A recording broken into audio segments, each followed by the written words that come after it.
welcome back. So today we're going to be talking about sentence stress in English. Now there are two good reasons to understand sentence stress.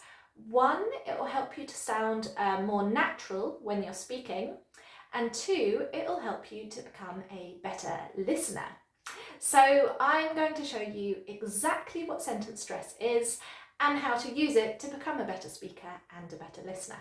Before we get started, just a reminder to subscribe to my channel so you don't miss any future lessons, and also if you would like to turn the subtitles on, you can go ahead and do that so that you can read at the same time as listening. So in order to demonstrate sentence stress, let's start with a really simple sentence. I'm a vet and I work in a zoo. So as you could hear there, I was pronouncing each word in that sentence with exactly the same strength or stress.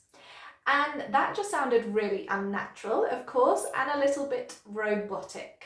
So here's how I would pronounce it naturally. I'm a vet and I work in a zoo. Can you hear the difference? And did you notice which words I stressed? Yep, vet, work, and zoo.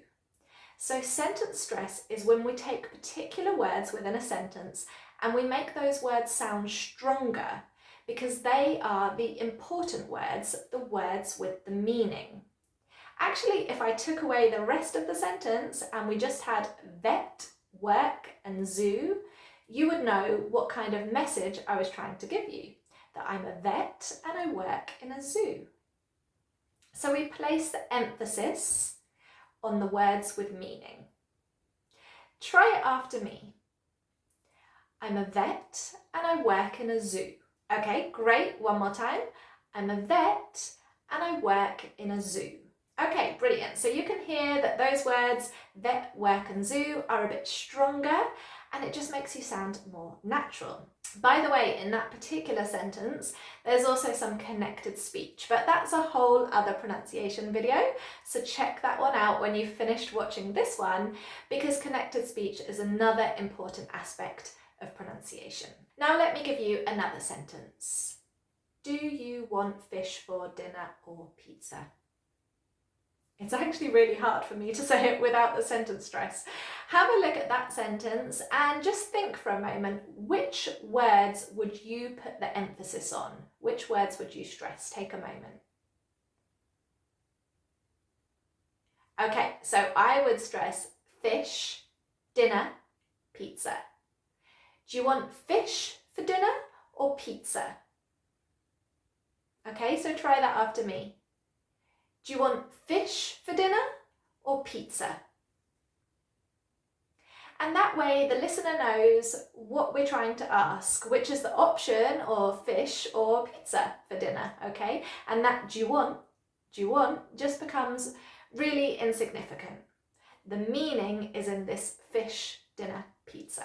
Okay, and if you're repeating that, you can hear how natural you sound now and not at all like a robot. Now, here's something else really cool that you can do with sentence stress. Well, I think it's cool because I'm a bit of an English geek. You can use sentence stress to correct somebody if they've made a mistake with some information. Let's have a look at this little conversation. Did Sam pick you up from the airport yesterday? No, Sam picked me up from the airport this morning. No, Sam picked me up from the train station.